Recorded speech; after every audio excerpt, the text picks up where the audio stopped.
Sports Eugene. Portions of this show are recorded. Strap in and be prepared. I love growing the game. I can guarantee you, any other West Coast team that's watching this, I'm sure USC is gnashing their teeth right now saying, how come we couldn't have thought of this first? Interesting guests. It's Kelly Graves, Mike Parker, Coach Mark Waskowski, Melissa Lombardi, Max Torres, El Toro joining us. Sharp opinions. I think if you're a supporter of the NBA, that you should at least have some level of interest in the WNBA, because the things that interest you as a NBA fan should still interest you as a WNBA fan. That's just my opinion. And some smiles. Can you guess what position I played in football? Left out? No, I did not. Yeah, exactly. I had to think about that for a second. But yes, actually, I did not play. I was not big enough. Goose tried to kill me today on the golf course. Advance warning was given. It just apparently was not heard. Okay. I will dispute that in a court of law. It's Danny Havel. If you're driving and you're trying to do this in your head, pull off the side of the road. I don't need any accidents. Justin Grossweiner. I love to hear a coach go, we're going to focus on that bad 4-game stretch the rest of the season. We will never do that again. That might be a good point. I don't know. I mean, maybe you could do that. Maybe that's another strategy. Danny and Justin starts now on Fox Sports Eugene and Fox Sports Newport. Sitting in for Danny today, it's Goose, Steve Mims. Welcome into the Danny and Justin show. This is Steve Mims filling in for Danny, who's playing in like his weekly charity golf tournament this time of year. It seems like every week he's got a different cause that he's supporting on the golf links. And so Danny is out. I'm not sure which one, but he's swinging the sticks for a good cause again today. So thanks for having me in, Justin. I'm glad to pop in whenever Danny's golf outings get in the way of his show. Of course. You know what? It goes in one ear and out the other at this point, which one he's going to. So I couldn't tell you. He's going to listen back and get mad at me. That's all right. Yeah, I know last week was Oregon Sports Properties. I don't know what today is, but I'm sure it's another good cause that gives Danny a reason to get out on the golf course. So happy to fill in on the fastest 60 minutes in radio.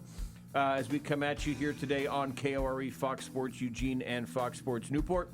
And we got a guest today is going to be Travis Demers. Travis, the voice of the Portland Trailblazers, will be checking in with us.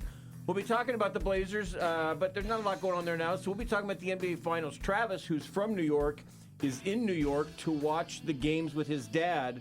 We'll have to ask him. I'm not sure if he's in person or on TV, but sounds like maybe a chance to win the first title of Travis's lifetime, and he decided that if it happens, he wants to be there with his dad. So cool for him. So Travis Demers will be joining us in the second segment, and then last segment, the three of us. We've got Vegas in here as well. Three of us can give our thoughts on the NBA Finals, and we'll kick it off with some baseball. As I was thinking about this, you and Danny have had a remarkable run of coaches coming on the show and having great success afterwards. There's a national radio host who's been on for years that calls it the karma. If you come on his show, you get the karma. It started with you had the Mississippi State softball coach coming on, and she came in here, and she got out of here and won the Oregon Regional. You've had Waz on, I think, 4 weeks in a row. Yep. He went down and got the first win over anybody over UCLA, made a run to the Big Ten tournament, and then last week won the regional. And then you guys had on this week Dennis Minyam, who is the head coach of the Thurston baseball team. And congrats to the Thurston Colts. The Thurston Colts are now into the baseball championship. So I guess what I'm saying is if you are a coach anywhere within listening distance and you want some success on your season, Danny and Justin chose the place to go. Absolutely. That's a good pitch right there. We did have Brian Ham on as well from Yale. But he was the Yale guy, you know. Yeah, he was great, by the way. He loved was talking awesome. to him. And he made a nice run at it. Yeah, they got there. Yeah. I think that's a nice run for Yale, right? I would think so, yeah, for that one there. So, get on the show, and you can go off on a big winning streak. I think we need to get Craig Counsell on here pretty soon. Well, the team with the worst record in baseball last month is my Kansas City Royals. So if you can get somebody from there on there, I'd appreciate it as well. They've been we'll do our best. One of the few teams that's been a little bit better than your Chicago Cubs. So, all right, let's start with, actually, before we get into the Oregon baseball, let's start with the high school because, like I say, we really appreciate Dennis Minyam coming on yesterday or 2 days ago. And then yesterday, Thurston goes to number 4 Summit, and beats them 4-1.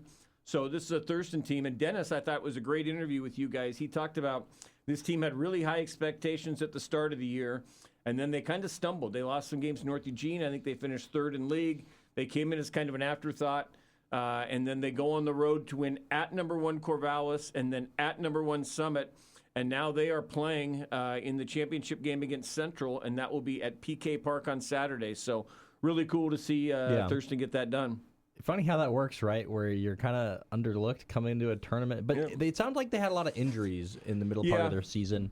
That's what they had a huge turnaround at one point. They had a couple losses against Crater, and then had a series against Springfield in which they won the next 2 games by a combined score of 44-2. Yeah. So since then, they haven't lost a game. And you can see now, I mean, they've got it says a lot about a team that this is now their 3rd championship appearance in 4 years. Yeah. And it says a lot of, their best player is Grady Saunders, and Grady's a pitcher, right-handed pitcher who's committed to Oregon State. I saw he threw 6 2/3 innings, I think, yesterday in the win. For Grady Saunders, this will be his 3rd chance to win his 3rd state championship. He won one as a freshman. I don't know what it'll look like on the mound because they have these pitch limits. I don't know, between throwing Tuesday and Saturday, how many innings he can throw on Saturday. But he'll be out there a little bit. And like I say, they take on Central. And cool for them that it's at PK Park. I know the first year they won, it was at PK Park. So for fans locally who want to go out and support one of your local teams that's still in it, Thurston Baseball and Dennis Minion, and yell Dennis, hey, you got the Danny and Justin Luck coming your way, and hopefully if they can pull it off and win it, we can get Dennis back on next week. Yeah, that's definitely the plan. That would be cool there. Now, also, he's not the only team, and another team with some ties to the Danny and Justin show, as the 4A state title game is 3rd-ranked Marist against number 12 Tillamook. Marist yesterday got a complete game in their semifinal win from Gianni Lombardi, whose mother has been on this show a time or two. Yeah, yes, that is very correct. Nails, right? Correct. Nails is her nickname. So Nails' son, Gianni, helped Marist yesterday. They upset Scappoose, which is number 2. Marist beats them 4-1, and now Marist is playing Tillamook in the state title game. Now, that one's not locally. That's actually going to be at Roto-Rooter Park. For folks that name doesn't ring a bell, you've probably driven by it. It's the one in Kaiser as you drive from Portland to Eugene that you see on your right-hand side. Used to be Volcano Stadium, now Roto-Rooter Park. So when did they redo that? I think it was this year or last year. Okay. And if you drive by, you see the big Roto-Rooter sign on there now. But once they lost the Volcano, well, it used to be Volcano Stadium because they had the Volcanoes. And when minor league cut 40 teams, the Volcanoes were one of them. And so I'm guessing that the owners of the stadium decided we don't have a team playing here anymore. We better get a sponsor to help us pay some bills because we're not getting many games anymore. And so Roto-Rooter Park at 7:30 on Saturday, Marist versus Tillamook. So congratulations to a couple of local teams that are playing for state titles, Marist and Thurston.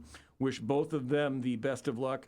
Unfortunately, one of our teams lost. Cresswell, which was ranked number 2, lost to South Umpqua, which is, when I was at the Register Guard, we considered South Umpqua local. It's kind of Roseburg. I don't know if they can hear the Danny and Justin show down in South Umpqua, but it shouldn't be too far away. And so South Umpqua is in the title against Taft in 4-1. And Taft, boy, this is all tying together, not far from Newport. So if you're a Taft fan, you could be listening right now on Fox Sports Newport and listening to this show. And Taft has a pitcher who's actually coming to Oregon, Zach Hankins, which you never see a kid at a town. I mean, Taft probably hasn't put out. And little known fact, my first job out of college in 1994 was at the Lincoln City News Guard covering Taft. I don't think Taft has put out a Division I baseball player in its history, and now they have a guy going to U of O. And if I remember correctly, he was also on the football team, and he would not. So. He wouldn't be able.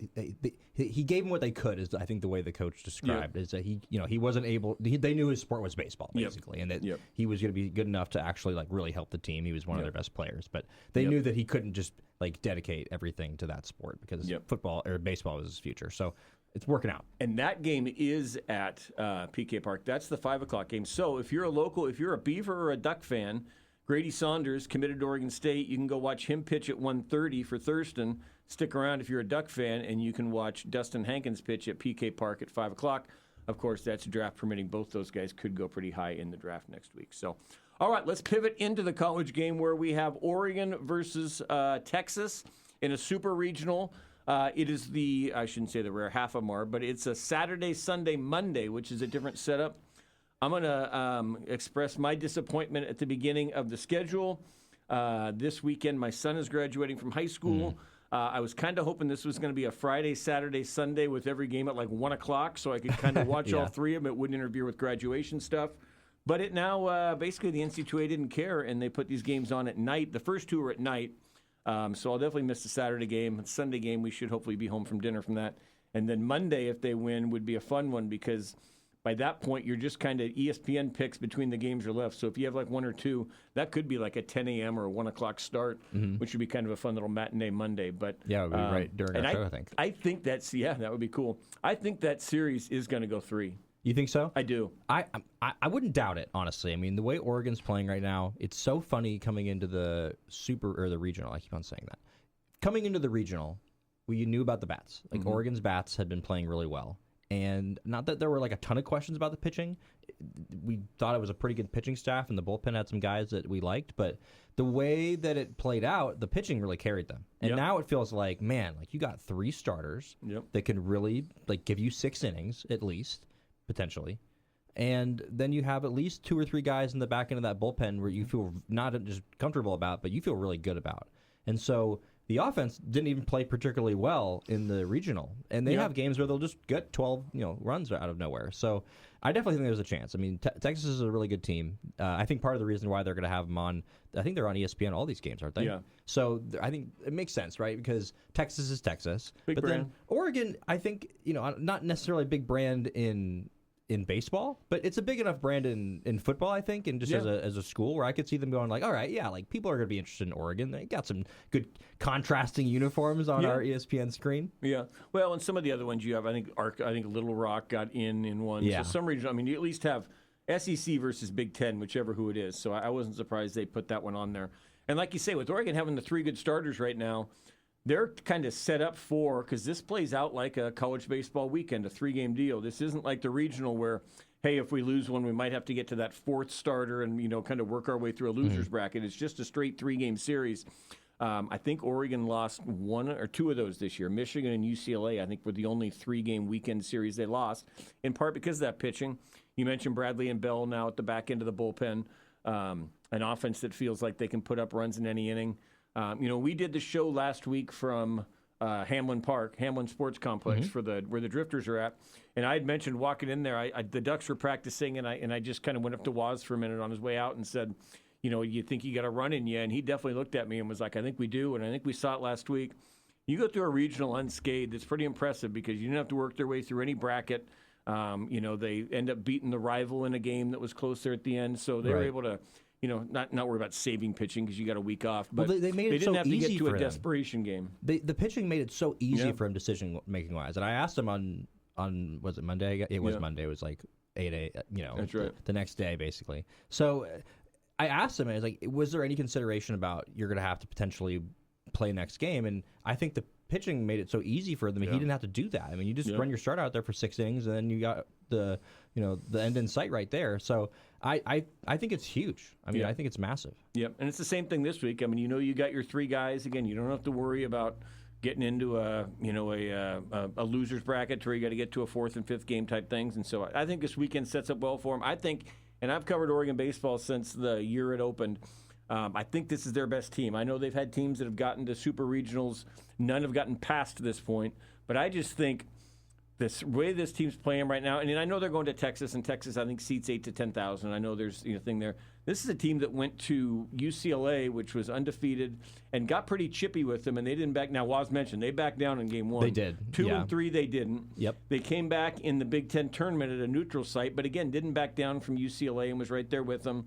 And then the game, well, on just a fluke hit by pitch. Yeah, but again, in a situation where there was some rabbit, they played Nebraska in Nebraska in the tournament and won that one. And then last week there were plenty of Beaver fans that could have made it hostile, and Oregon fought that off. So I think this team actually kind of enjoys going into an enemy territory. Now, yeah, they'd rather be at PK, but I don't think this is a group that you're going to walk into Texas and look around wide-eyed, and when they start yelling at you, you're going to be worried about it. I think this is a team that's prepared to go into an environment like that and get 2 out of 3 and come home and head off to Omaha for the first time for a CWS. They're battle-tested, and one of the things that Waz talked about was that they have guys that have, quote-unquote, they've got it, and they have that sort of X factor. And one of them, I think, is, I'm just like, it's just unbelievable to watch is Milwaukee. I mean, Milwaukee over the second half of the season, ever since he came back, has just been it's just like, man, like that home run he hit the top of the ninth. Yep. Which, by the way, I don't think we've talked about this. Why are the regionals like this? Why was Oregon the away team against Oregon State that last game? It doesn't make any sense to me. Well, you try. It's technically supposed to be a neutral site, right? So it's a deal to where if one team's been home they were more the than away the team other, twice because they were away as well against Washington State. How does that work? Yeah, I don't Explain know. to Normally me, it Steve tends to Mims. come down. Normally it comes down to if one team's been the away team more, they get to be the home. Because even though it's a home site, they try to make it to where it's, if you get the equal chance to be the home team or the away. But going back to Milwaukee, though, it just seems like that was one of those moments where it was like an ESPN top 10 type of like, oh yeah, and they get in the top of the ninth, and then at home he hits the big 500-foot home. It wasn't 500, but it was like a 450-foot home run probably. It just was a huge moment, and he seems to be one of those guys where if the bases are loaded up and you need a hit, like I want that guy up, and you need to have at least one of those guys. Yep. And he looks like, he steps in that batter's box and he fills out every inch of that batter's box, both him and Miranda, which are some things we just haven't seen. I mean, Oregon used to not have bodies like that in baseball. They had pitchers and they had some speed and this and that, Jackson. but they haven't had, and Jackson, they haven't had guys that kind of look like that. And so it'll be fun. So again, for folks who didn't hear, Saturday, so whether I want it or not, Saturday, Sunday, Monday, Saturday, Sunday nights, ESPN against Texas, Monday, TBA if we end up with the game 3, but I think it would probably be a matinee type game depending on the results. Which I think could be pretty fun. So, all right, good luck to Oregon baseball, Thurston baseball, Marist baseball this week.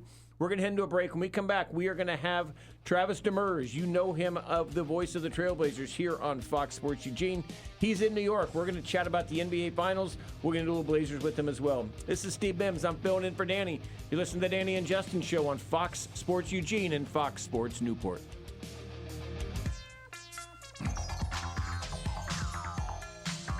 Welcome back into the Danny and Justin Show. This is Steve Mims filling in for Danny, and we're welcoming in a guest now, coming at us from about dinner time in New York, maybe a little early, maybe dinner time in Eugene for folks, but New York fancy people probably eat a little bit later.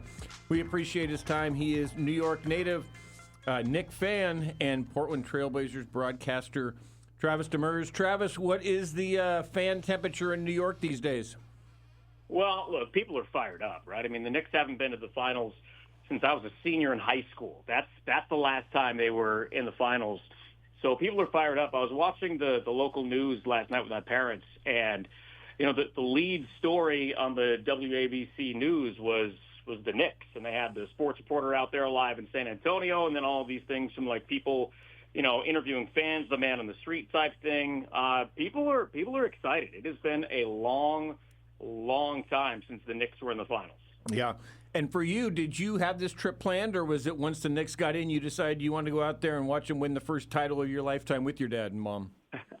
So this was actually something that came up with my alma mater, Long Island University. They called me a couple weeks ago and asked if I would come out and MC their scholarship gala with Rod Strickland, who is the head basketball coach there. So that's tomorrow night. So I came in, a little early to see my parents for a little bit. Hopefully watch some game one tonight with my dad, go do that tomorrow, and then fly back to Oregon in time to get the kids from school on Friday. Last day of school on Friday, or we got to go another week? Tuesday. Tuesday's the last day of school. Okay, well, you got a couple more days to enjoy some peace and quiet before the summer hits, and I don't envy you there. I've been through the days when the young kids are around all summer. So good that you're getting away for a little bit to enjoy it, and that's going to be a cool moment. I mean, like I say, they haven't won it in your lifetime. It'd be kind of fun to sit with your dad and watch and mom tonight and watch this thing and see if they can get off to a good start. Yeah, it's funny because. So the 99 finals was a 5-game series. The Knicks only won one game, game 3. And I did not get to see that game because it was the night of my senior prom. Oh, wow. So the last time I saw Knicks win a finals game was, when I was 12 in 94, and I still have not forgiven John Starks for his over 3 in 94 when I was 12 years old. Well, the night of my senior prom, I was sitting home by myself. So you apparently were much more popular in high school than I were. But I would have been able to watch it if it had been me. But anyway, we digress into other things. I'm surprised that this narrative that the Spurs are such an overwhelming favorite. I mean, I feel like all year long people were saying, "Oh, the West is going to beat the East," but People kind of thought that was going to be OKC, and I don't think they're recalibrating for what the Knicks are doing right now. To me, this is a pretty even series. You give the Knicks a fighting chance at this thing? Oh, I do. Absolutely do. I think there's a good chance that they can win it. And I understand why the Spurs are the favorite. And, they should be the favorite. They've got home court advantage. They just knocked off the Thunder. But for the Knicks, they have a lot of things going their way. And there's the old question of, rust versus rust. But they had that in the last series. And it was no problem at all in game one against Cleveland. Granted, Cleveland is not is not the Spurs, but the way that they're playing right now, they've won 11 games in a row since they lost game three to Atlanta. They've won 11 straight, and the only two games they have lost in the playoffs were both by a point each on last-second shots. Their offense right now is playing at an historically high level, and it's everybody. It's not just Jalen Brunson carrying the load of things. It's everybody. And because of that, San Antonio has a very good defense. There's a reason why they've gotten as far as they have. There's a reason why, Wemby has won his awards and all the things that team has been through. And I've seen their defense up close and personal, and it's a great defense. But the way that the Knicks are playing offensively right now, it's just at a completely different level and very different from what the Thunder do. And also the Knicks defense is playing pretty well also. So, when you have all those things combined, I'm not saying the Knicks are going to go out and win that series. I think they could, and I wouldn't be surprised if they win. I still think San Antonio has the edge, but I think they have more than a fighting chance. Yeah, and they have a lot of experienced guys. That's a bunch of grown men in that locker room against a team in San Antonio that, we've never seen a team this young be able to do what they're doing right now. And to me, I think it comes down to, these are two really evenly matched teams. And the one thing I keep on thinking about is, what is New York going to do with Wemby? I don't know if it's going to be more of an impact offensively or defensively for this Knicks team, who has, like you're saying, they've been playing so well. It's hard to count out a team that's just been beating teams by 40 or 50. But how do you think they handle Wemby, and what side of the ball do you think he's going to have the most impact on? Well, I think offensively there are ways to take him out of the game. And, it's hard to look at the Blazers series and be like, oh, yeah, they did this well against Wemby. But the game that he got hurt in game 2, he played 12 minutes and was not really impactful on the offensive end. And I watched shoot around that day. I watched practice that day. I watched what they were implementing, and then I saw it in effect. When you pressure Victor Wembanyama on the ball, he makes mistakes. When you double team him, when you really get into his body, there's a reason why Drew Holiday was defending Wemby, because the way that he could be physical with him, it kind of takes him out of that. The Thunder didn't really do that. And the Knicks have no problem being physical. They're a very physical team. And when Wemby is on the offensive end and you're physical with him, you can take him out of the game. And I think that, I don't know if that's exactly how they're going to do it. Obviously, both teams are, preparing and game playing and all that. But I think there are absolutely ways to take Wemby out of it on the offensive end. And that's what I would do. On the defensive end, the only thing you can really do is get him into foul trouble. The other thing that I think is very interesting here is, Wemby was playing under 30 minutes a night in the regular season. He is now just coming off of a 7-game series. After that, before that, he had a tough series against Minnesota. He's tired. And I think if he is forced to play big minutes consistently, we haven't seen him play this long, so I don't know. So this is just a guess, but I think you could see a situation where he starts to run out of gas. Yeah, no, it makes sense, especially with the punishment that even think back to the Timberwolves series that he was taking in a lot of these games, and just been brutal for him. But I think he has handled it well as the playoffs has gone along. I want to talk about Jalen Brunson. It's a Chicago guy, but it seems at this point now, in terms of New York lore, this guy is up there with the top of the top in terms of what he means to New York fans. Where do you think that he is right now, and what would he be in terms of just New York legend status if he can win a title with the Knicks? If he wins a title with the Knicks, obviously he's a legend. Nobody has won a championship with that franchise in 50 years, and you see how Walt Clyde Frazier is is so revered in New York. Part of that is because he stayed on the scene and he's been a broadcaster with the Knicks forever, and everybody knows who he is, and he's got his own style, and he is he is himself, and it's awesome. But you see how he is revered. Patrick Ewing is still very revered in New York, and he didn't win a championship. If they win, he's going to be an all-time legend if he's not already. Is he going to? I saw something that he's going to, overtake, Derek Jeter or something as like one of the all-time most popular. No, come on, man. Jeter won, 5 World Series titles. He's in the Hall of Fame. Brunson still has, time left in his career. They're different sports. You can't make that comparison.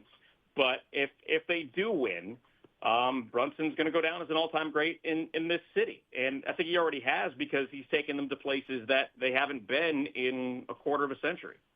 Listening to the mayor, the voice of the Portland Trail Blazers, Travis Demers. All right, Travis, bringing us back to your home team.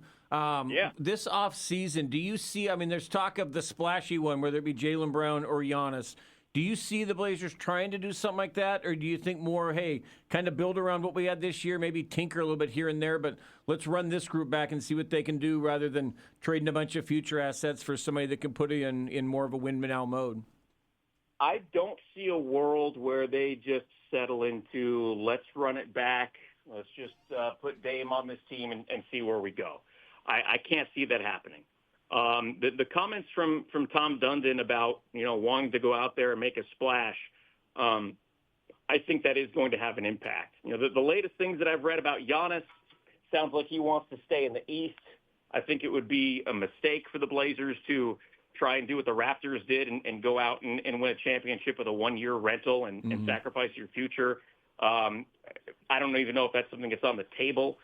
But if he does not want to be in Portland long term, I think that's something that you can't do. I think it's more detrimental to the franchise than anything else. And if you put Giannis on the team right now with a healthy Dame, does that make them a championship caliber team or a championship favorite? No, it doesn't. Not with Oklahoma City and the Spurs in the Western Conference. So, you weigh all of those things. Do you make these moves because you think it'll make you better, or do you make these moves because you think it'll make you a championship team? And one thing about Neil O'Shea, people were very frustrated with the way that the Blazers handled things in quote, Dame's prime, that they didn't go out and make a splash. And obviously with some things you never know until you know.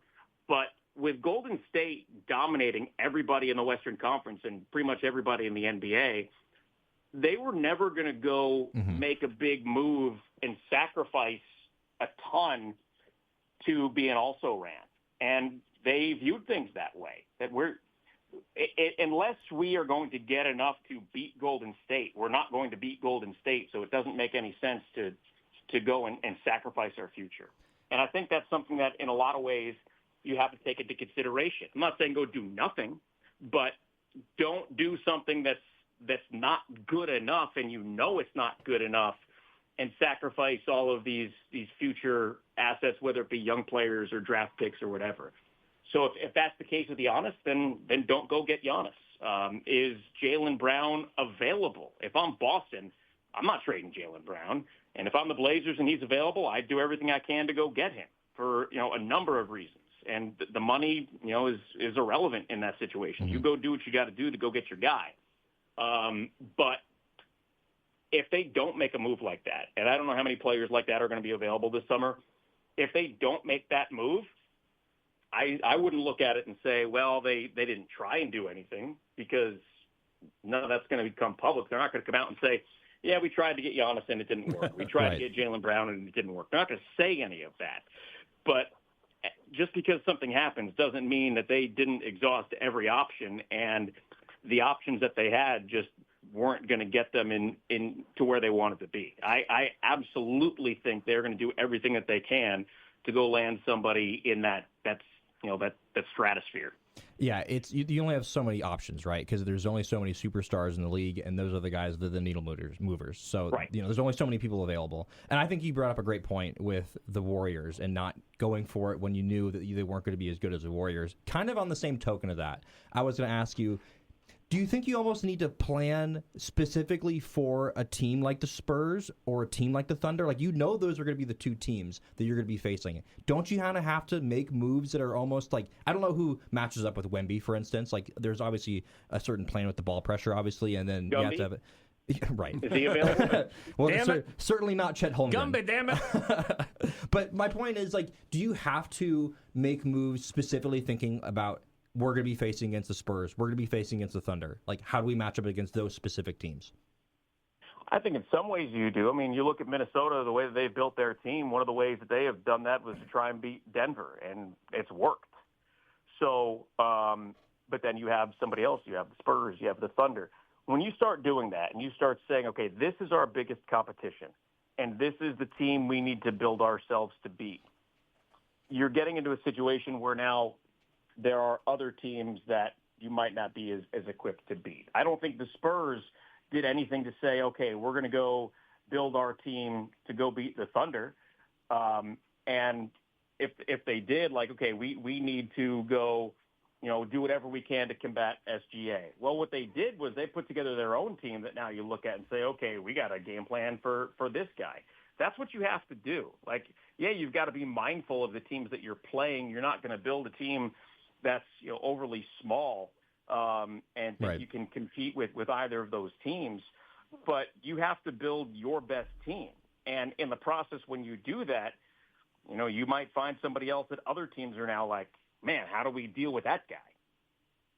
He is Travis Demers, the voice of the Portland Trailblazers. Travis, thanks for joining us. I know it's dinner time there. Do you get a home-cooked meal from Mom tonight? Maybe some spaghetti and meatballs or something? Well, actually, that was last night. Last night we had the chicken cutlets and spaghetti. Tonight, we're gonna have something that I miss that is not nearly as good in Oregon, and that is Chinese food. Oh, all right. Oh. Well, we will let you get to the table and enjoy that, and enjoy watching the Knicks game with your parents. I know it's got to be a cool thing for you to kind of watch and see if they can make the run starting tonight with your mom and dad nearby. Thanks so much for taking the time, as always. Have fun out there. Good luck tomorrow night at the keynote speaker, or introducing the keynote speaker, and safe travels back. We'll talk to you when you get back in Oregon.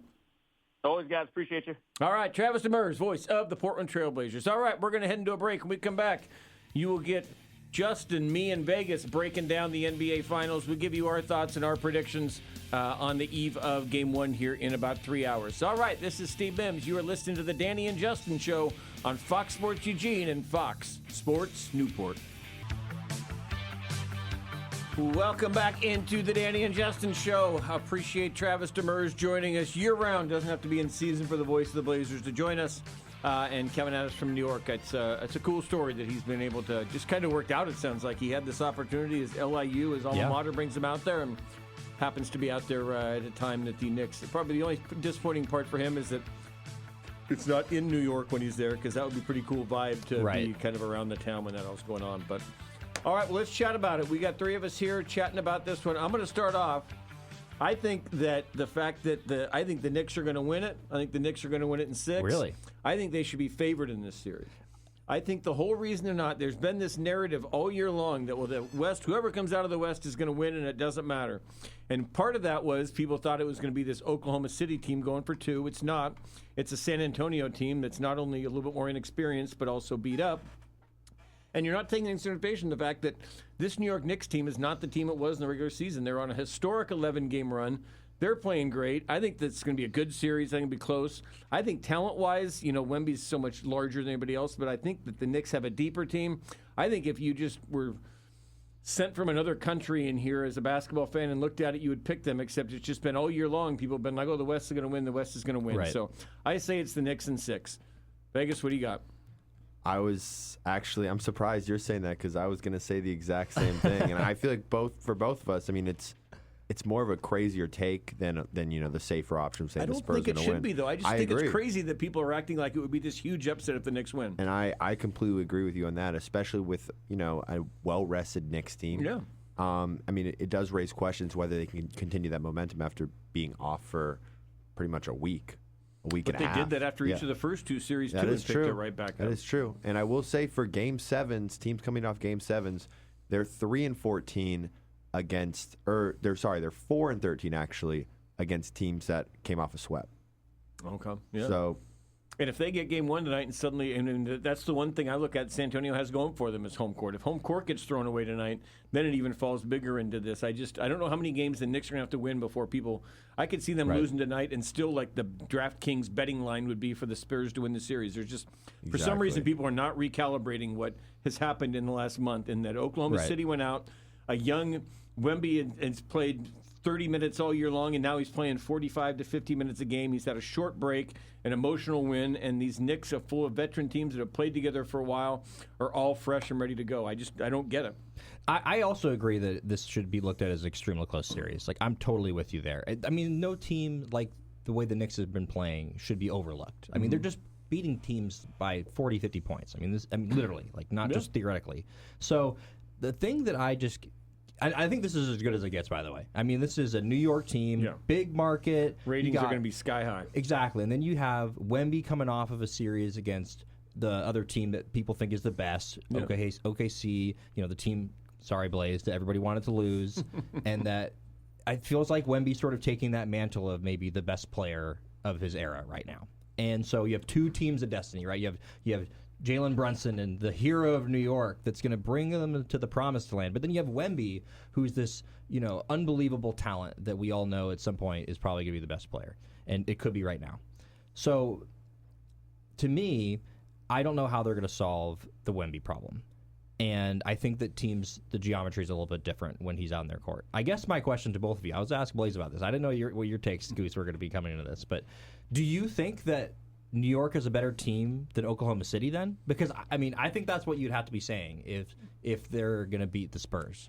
No, I mean, I think if Chet Holmgren plays a good Game 7, Oklahoma City probably gets out of there. I think that you're not going to see that kind of a disappearing performance from an OG Anunoby. And that's true. And we don't know exactly how much Mitchell Robinson's be able to go. And I think that's a big one because that's a guy who can.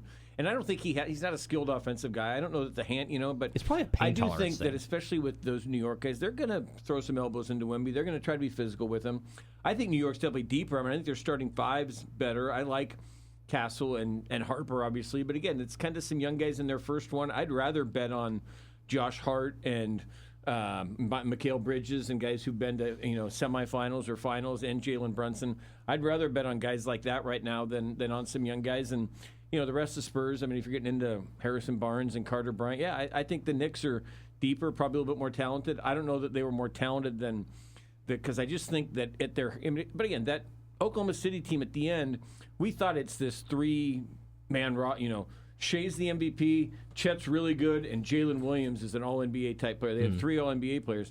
Well, by the end, you had the MVP, Jalen Williams is out, and Chet Holmgren was the ghost mentally of Chet out. Holmgren. Yeah. So I think that you're saying I think that this New York team right now is better than that team we saw in Game 7, and that team in Game 7 was 4 minutes away from potentially beating them. So I think I could say that if a healthy Oklahoma City and New York were facing off, I'd say Oklahoma City is a better team. But that team we saw at the end and this Knicks team, I think this Knicks team is better than that Oklahoma City team we saw in Game 7. Yeah, and for me, with the Thunder, they, like Steve said, they were literally a Jalen Williams and A.J. Mitchell even away from going to the finals, in my opinion. And so I don't think it's fair to say, if the Knicks beat the Spurs, like the Knicks are a better team than the Thunder. I think it also goes down to matchups. I mean, the Knicks can be a lot more physical than the Thunder sometimes, and that would be Wait, hold on. They can be. Really? Yes. I don't know Especially about with Wemby.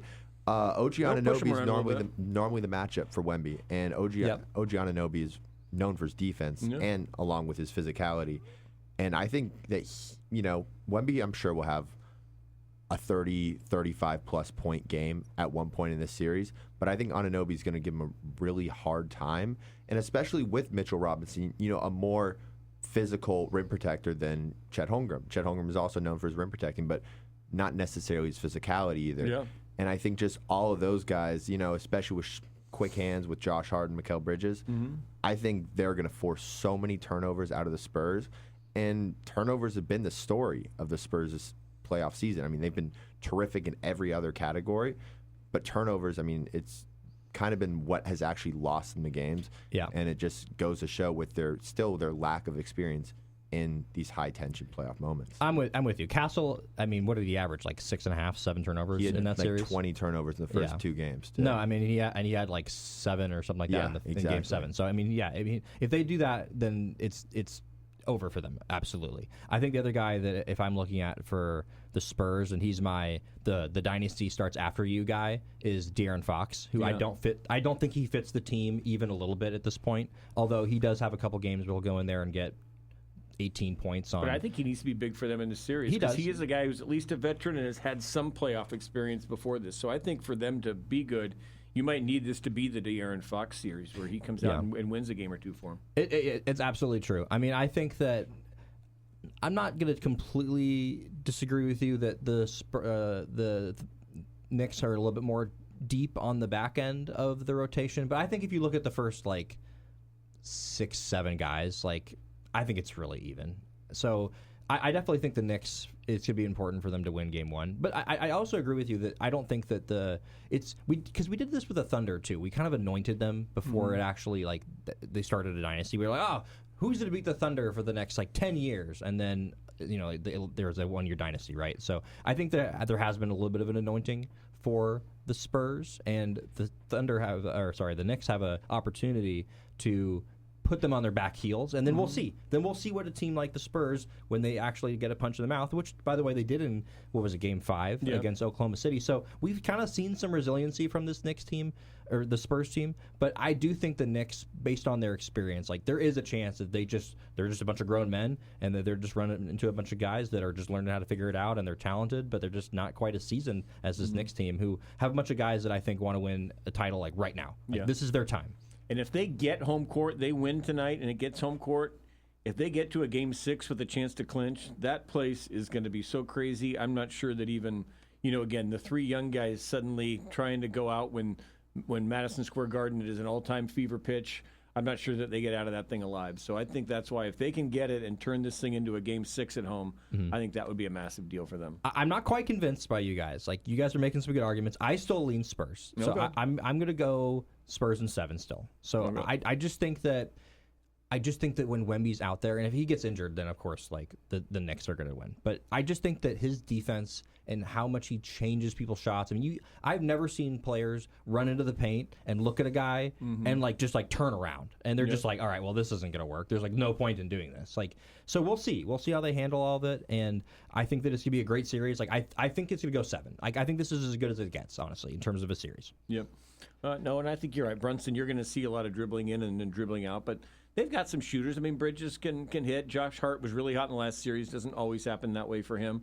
They've got some guys that can go out there. And again, I just think you're going to have some guys that go in there, maybe try to push Wemby around a little bit and just see if in the early ones you can kind of, maybe you get him to throw another elbow and get thrown out of a game, or you get him to fall down like he did in the Portland series and get knocked out of a game. But I think that you're going to see that. I also like the coaching match. I mean, Mike Brown hasn't, won a title as a head coach, but he's been on Warriors teams. He's coached with Pop. He's coached with a lot. And you've got Mitch Johnson, who's in his first kind of major series. I think Mike Brown, and again, with a veteran team, Mike Brown might be a little bit more comfortable with that group. So I think there might even be a coaching advantage there for them. No, you're not wrong. And I think that when it comes down to it, both of these teams have other guys besides their star, besides Brunson, besides Wemby, that can just go for 30 or 40. Yeah. Each of these teams has multiple guys that could just be that big of an impact. So I do think it's a lot closer than people are making it out to be, 1,000%. You're not wrong about that. No, so you've got it in 7, you've got it in 6. Yeah, and I think the huge X factor for the Knicks, if they do win, will, like I said, Anunoby against Wemby, but it will really just be the bench guys. I mean, Shamet and Deuce McBride.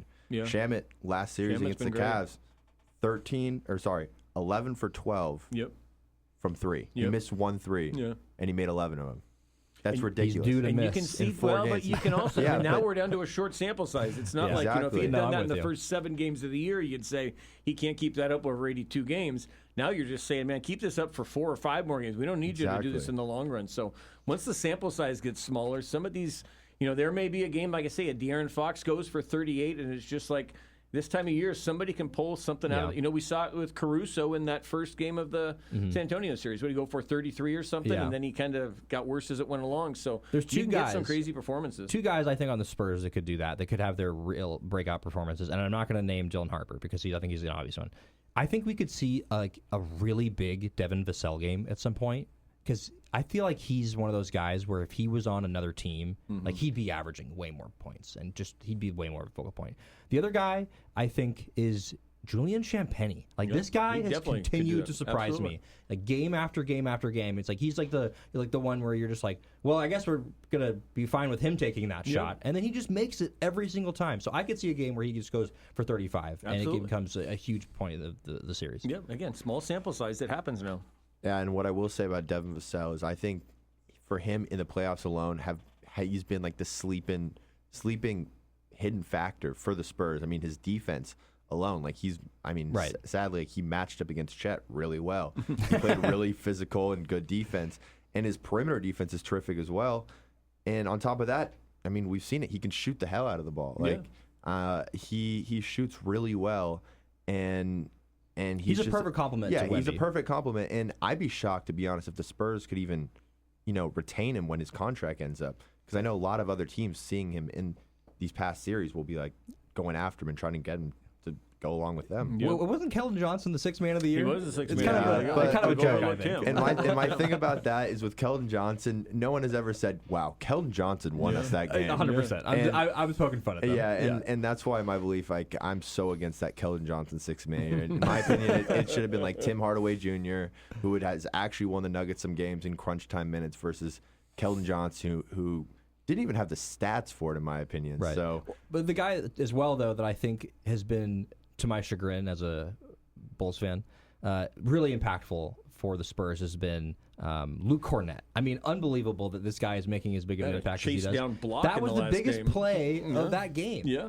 Sorry. Again, yeah, I'm reliving it now. I was like, why was Hartenstein dribbling the ball up the court? It was a great pickup to have a guy who can spell Wemby for those. I mean, in the regular season, they were needing Wemby to get spelled for 30 to, playing 30 minutes, needing 12, 14 minutes off the bench. And to have a guy who can go in there and just give him 4 minutes a half at this point now and not have a huge drop-off has been a big one for them. Well, and hey, he won a championship 2 years ago with the Celtics. Yeah. So this isn't the guy who's going to shrink. He pioneered the jump up in the air and make it look like you can't see the rim kind of thing. And now Wemby does it. So, you have this unbelievable bench guy that I mean, he's been big. I think actually you can make the argument he's one of the most important players of the series whenever Wemby isn't in the game. Like, they've got to have minutes from him. They copied the Thunder's blueprint. Let me just point that out. Yes. Chet was by himself. What do? They bring in Hartenstein after proving himself in a great playoff performance for the Knicks the year before. Yeah. And so what do they do with Wemby, the skinnier, taller guy? They bring a guy like Cornett, who played terrific with the Celtics the year before that in the playoffs. Yep. All right, well, game one's tonight, 5:30, and we will, you and I, Blaze and I are on one side, you're on the other. We can't make this one of our big bets. It's too bad we can't make this one of the big bets to where who wins it, but we will... we'll have one of the games, right? Yeah, well, one of them. I'm saying series-wise, we won't be able to. So we will be back in here for big bets. I'll be back in here on Friday. We're not sure if Danny's going to be in. Danny could be... out doing some softball. No local teams that I don't think made the state softball championships. But again, congratulations. We mentioned the start of the show. Congratulations to Danny and Justin's show guest, Dennis Minium from Thurston, whose team will be playing 1:30 against Central in the 5A state title. And congratulations to Marist, who will be facing off at 7:30 at Roto-Rooter Park. Good luck to those teams. And like I say, Grady Saunders of Thurston, their star pitcher, and Gianni Lombardi, the son of Nails, will be probably on the mound. I assume not there for that. Son of Nails sounds like a good movie name. That does sound like a good movie name. All right, so congratulations to those teams, and we'll have there. You guys have a guest tomorrow? You want to pimp tomorrow? I think we're going to get Isaac on. Isaac Streeter? Yeah. Okay, Mustang. Sounds like the Mustang will be on tomorrow. Danny will be back in tomorrow, and then on Friday we'll have big bets. And we'll see if Danny is back in studio or out at a softball game of choice. Big thanks to Travis Demers again for coming on and joining us here as he gets ready. Good luck to his Knicks as he gets ready to watch them probably in his mom and dad's living room as they get ready to take on the San Antonio Spurs in the first game of the NBA Finals tonight. Also, College World Series softball starts tonight. Texas versus Texas Tech rematch of last year's national title. And a lot of drama going on there if you've been watching. So thanks to everybody for listening. Justin, thanks for having me in. This is Steve Mims filling in for Danny. You listen to the Danny and Justin Show on Fox Sports Eugene and Fox Sports.